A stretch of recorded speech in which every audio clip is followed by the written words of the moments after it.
Hi there. Okay, so I'm a little bit nervous for this one. I'm quite happy about talking about numerology and talking from a knowledge base and experience base and what I know. But talking about how and why I became a numerologist is not something I ever thought I would do publicly, but what I want people to understand is that you don't wake up one day and just decide, I want to become a numerologist. It's not something that happens in that way. It's not even something or a career path that is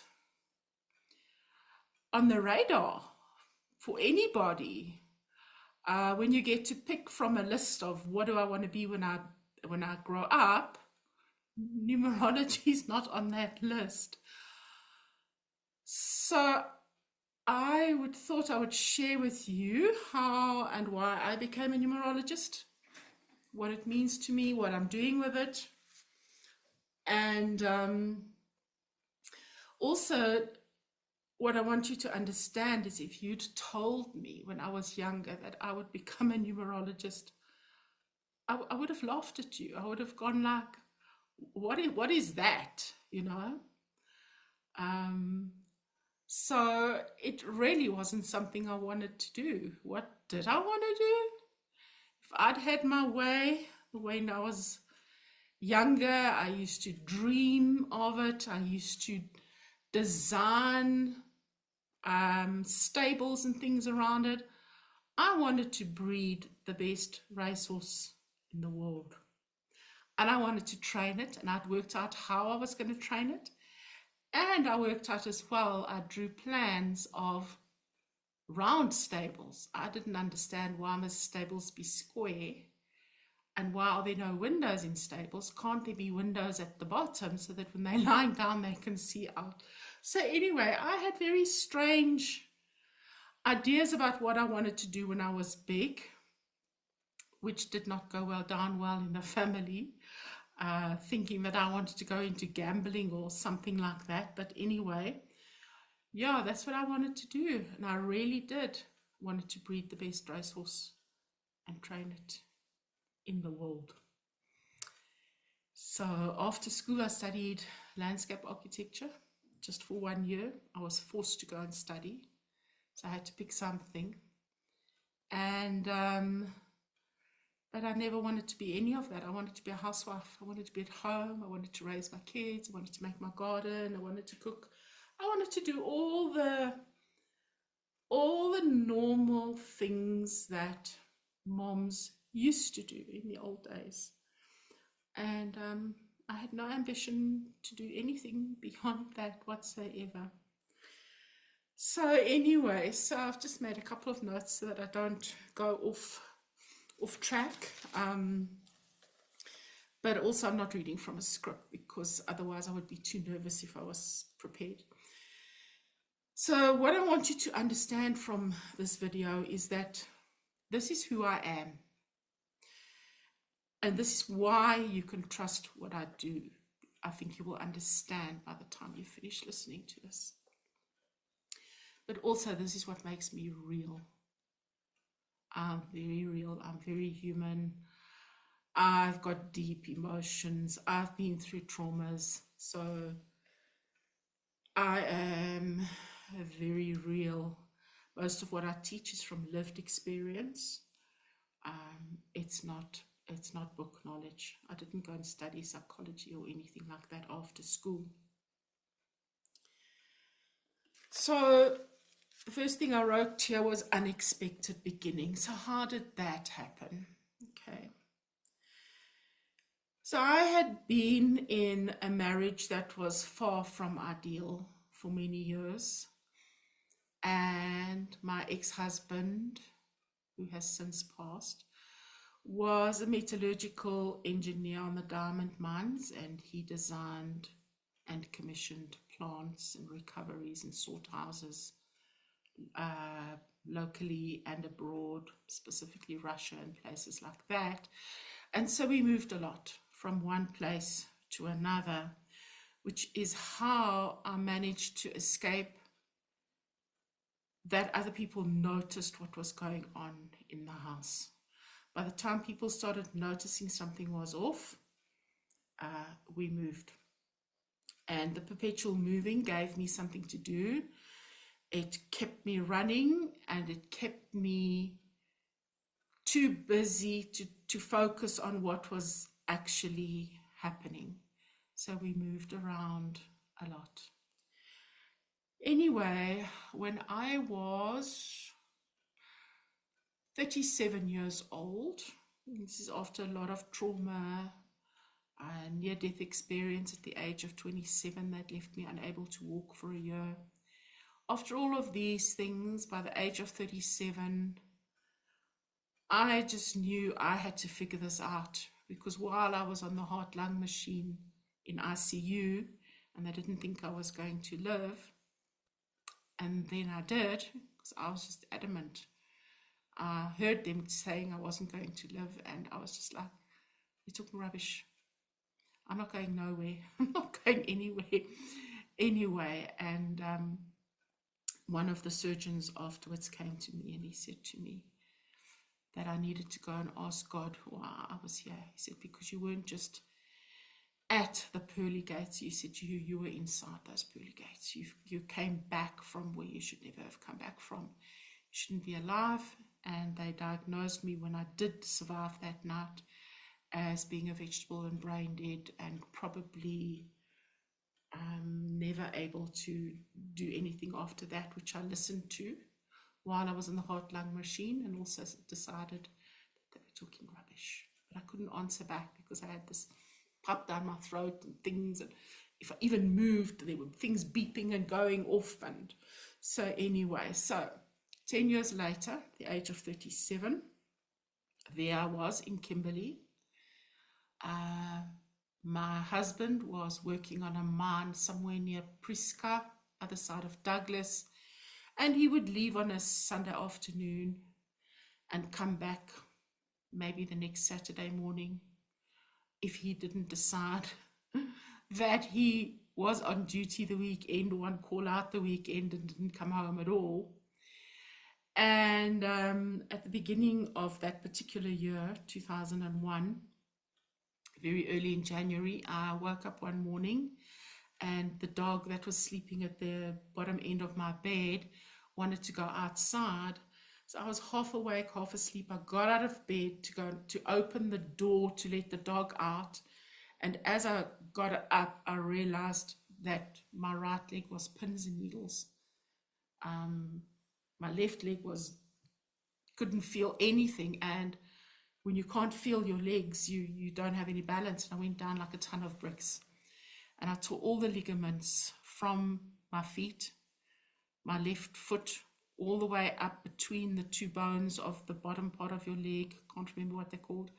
Right up into the knee. I tore all those ligaments.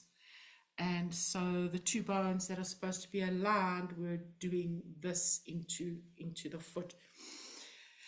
And so I had to go in and have screws put in and whatever, and was not allowed to put any weight on that leg. So there I lay in bed in Kimberley.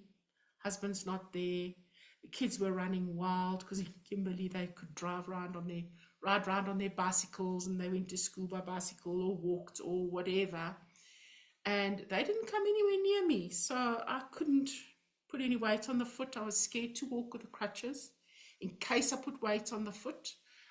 Those days I was very fearful of everything. And so there were days when I just longed for someone just to come and make me a cup of tea, or just to come and sit with me or something. My kids kept far away from me, so there were days where I wasn't fed. There were days where I didn't even know where my kids were. And hubby wasn't home, so I felt very isolated, very alone. And so I asked my son to take me to the library, and I went and took out a couple of books, and one of the books that I took out was a book about auras. because I thought I've got to start figuring out something here, because up to then I tried so hard to be a good Christian. I'd been a Sunday school teacher. I tried everything, but nothing ever rang true for me. I'll show you now in my chart why. So I lay at home and I read this book on auras, and then I started watching my hand, literally turning it, squinting at it, until eventually I began to see the auras and so on. And then I decided, okay, fine, this can't carry on like this. As soon as I could walk again, I am now giving the universe, whatever, whoever's out there, I'm giving them 7 days. And I'm traveling from Kimberley to Johannesburg, where I had a lot of friends, and I'm going to stay with 7 different friends for 7 nights. And in those 7 days and 7 nights, that was the window period I gave the universe, the creator, to let me know what I'm doing in this marriage with these kids, with everything I had been through, with a body that sometimes barely functioned, what I was doing and why. And so, yes, I drove up to friends, stayed with one a night. I think it was the second night. Stayed with a friend of mine. And she said, so what are you actually doing here? So I said, well, I'm on a quest. Okay, quest for what? Well, I'm on a quest to figure out what I'm doing on earth, why I'm here, and why my life is such a mess. So she said to me, oh, you must go and see my numerologist. And at that moment, I was like, oh, my word.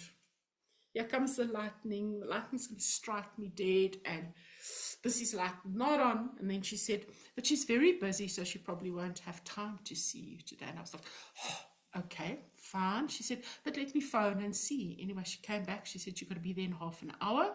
She's had a cancellation. She's got a place for you. Go now. So I didn't even have time to think. I had instructions on how to get there. Luckily, it was an area that I knew well.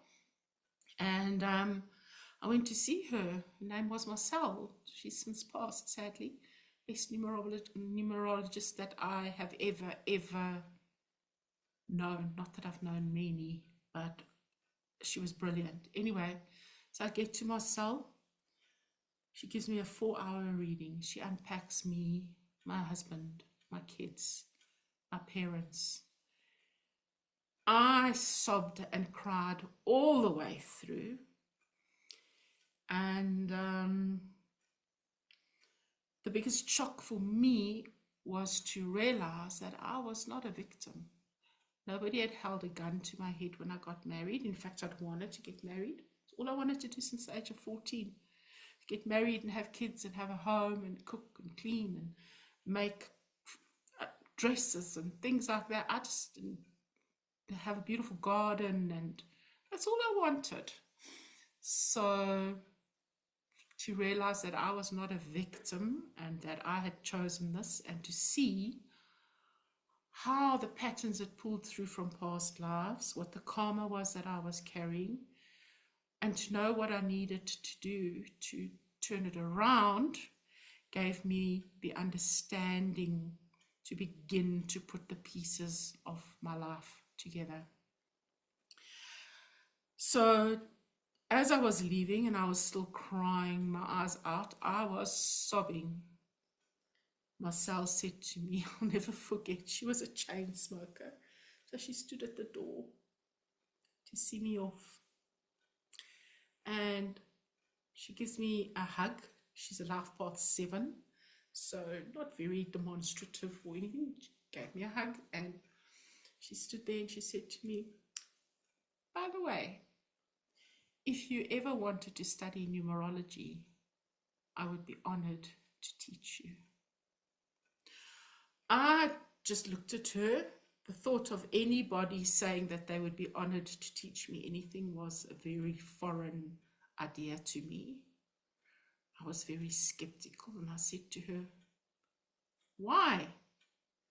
So she just looked at me and she said to me, got your name, got your numbers, babe.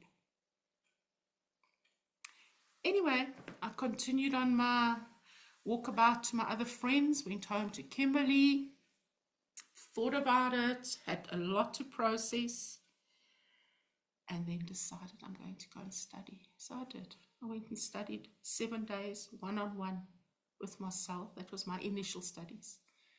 I went often after that for a day at a time and studied with her on specific things. I would go back and say, okay, let's do more now on relationships. Okay, let's do more on health. Let's do more on this. Until I got to a point where she said to me, I'm not training you anymore. And I said, why? She said, you know enough. She said, you know enough. You're actually teaching me stuff. So you know enough. I'm not training you anymore. And that for me was a shock and a rejection. But anyway, and then going back and telling people that I'd studied numerology, that didn't go down well with anybody, not with my children, not with my family, not with my friends, not with anybody. And it was a very, very lonely journey. That was back in 2001. Now people are a lot more open-minded, a lot more accepting, although I do still get hate mail now and again, telling me that all I really need is Jesus. But anyway, I've got used to that and it's not happening much anymore. So my entry into numerology gave me understanding. It wasn't so much a spiritual journey in the beginning for me as what it was just an understanding.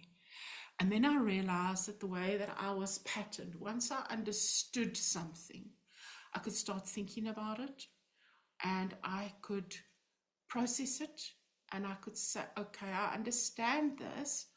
Now, what am I going to do about it? So for me, it's like the understanding and the doing, and the spiritual stuff kind of came along a little bit later.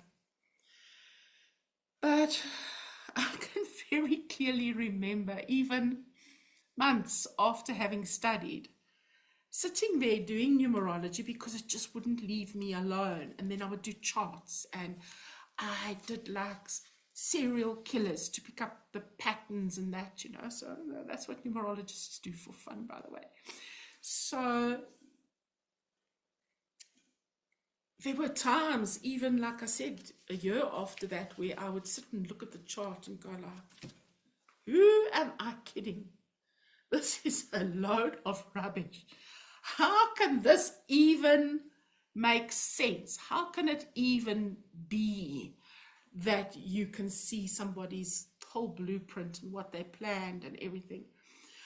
You know, like it didn't make sense. And I actually want to show you why. So I have opened my own chart. So I'm going to share just quickly. I don't want to actually spend time on my chart. But I want to show you something. Let me just hide these meeting controls so that I can see my chart. Okay, so if you have a look at this here, this is my birth chart. This is my birth date that's been dropped into the birth chart here. And in the birth chart, there are 16 possible arrows of Pythagoras. I have this arrow. This arrow is called the arrow of skepticism, which means I don't believe anything, never have. Even when I was a child going to Sunday school, I didn't believe anything they told me. There were holes in the story. There were endings that didn't end and they all lived happily ever after. And there were just things that were inconsistent and, you know, so I didn't buy into it. I remember in grade 2, our teacher, her name was Mrs. Rose, she told us that the earth was round and spinning at this incredible rate. Of course, I didn't believe her because I don't believe anything until I've proved it for myself. So I went home, got my friend Nikki from across the road, and I said to her, okay, this afternoon we're going to do an experiment. So we picked 2 nice big grape leaves from the grapevine, and I said to her, okay, put that on the grass there. I'm putting mine on the grass here. Stand on your leaf. And when I count to 3, we're going to jump up into the air, stay there as long as we can. And if we land and we land back on the leaf, then Mrs. Rose was talking rubbish. This earth is not spinning.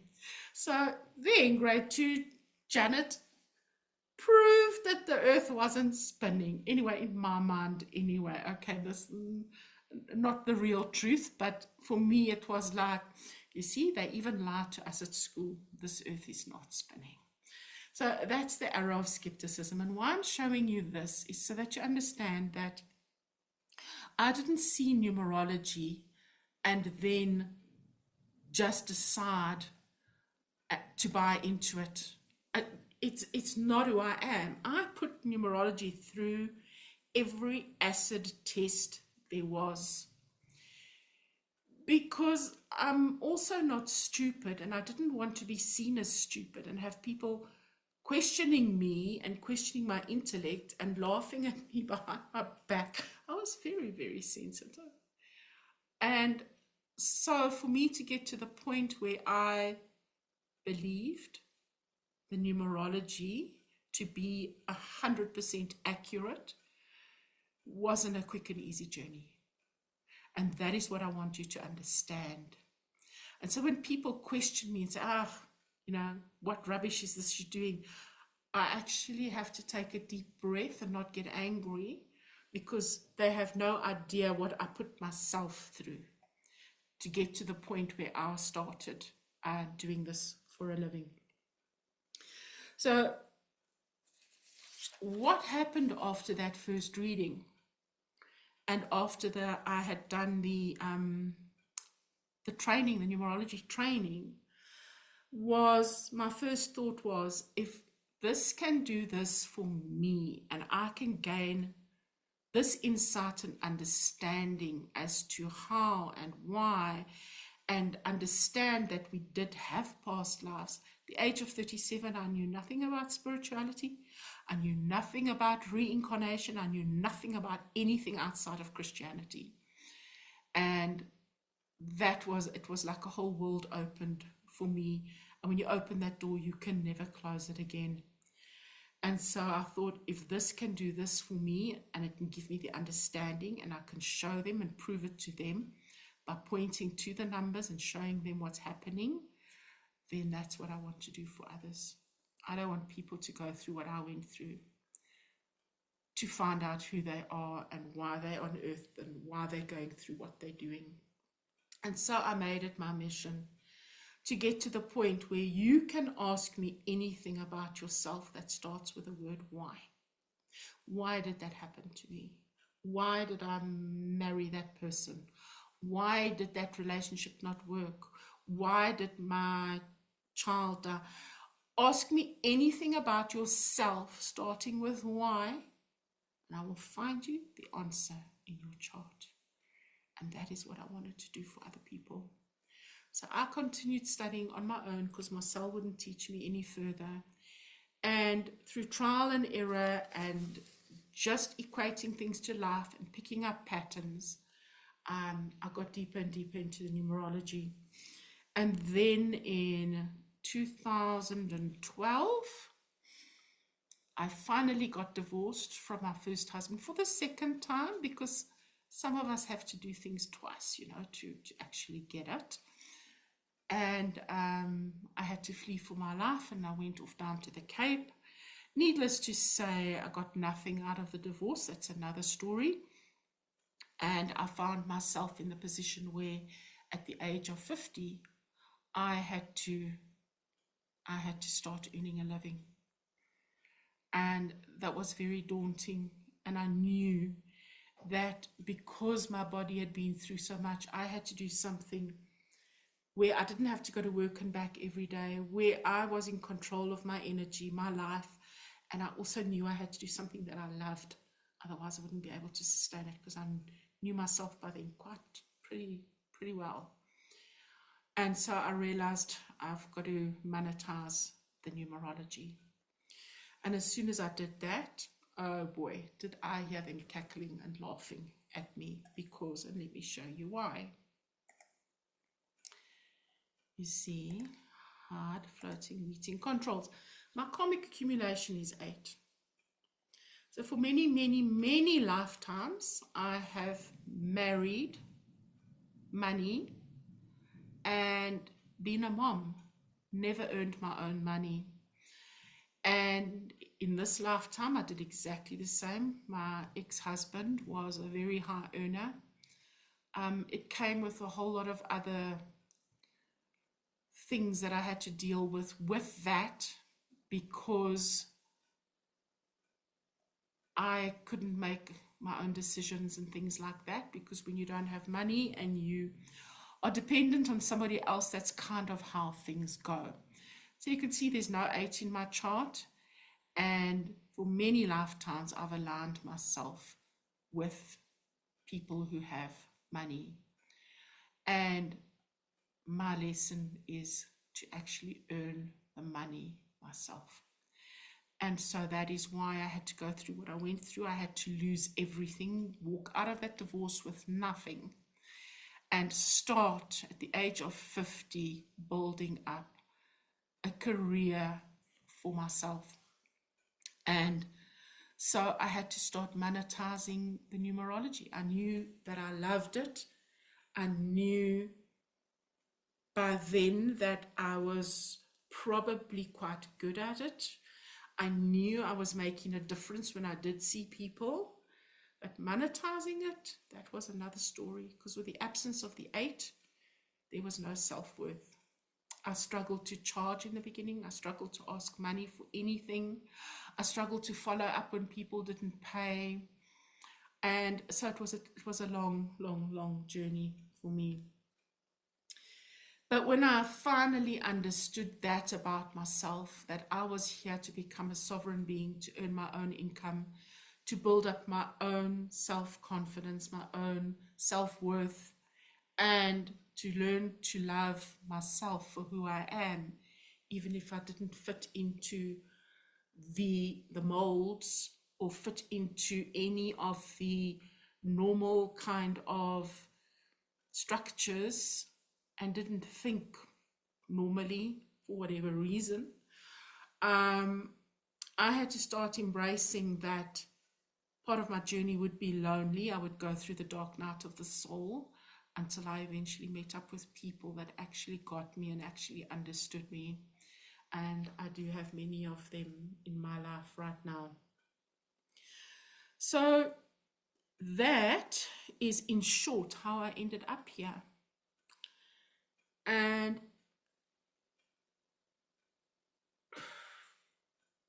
now I know that even though it was unplanned and I would never have chosen it under normal circumstances, I know it's not by accident. I can see in my chart, my life path, I'm a master teacher. All kinds of things that I've had to learn and understand about myself. And without the numerology chart, I think it would have taken me another couple of lifetimes.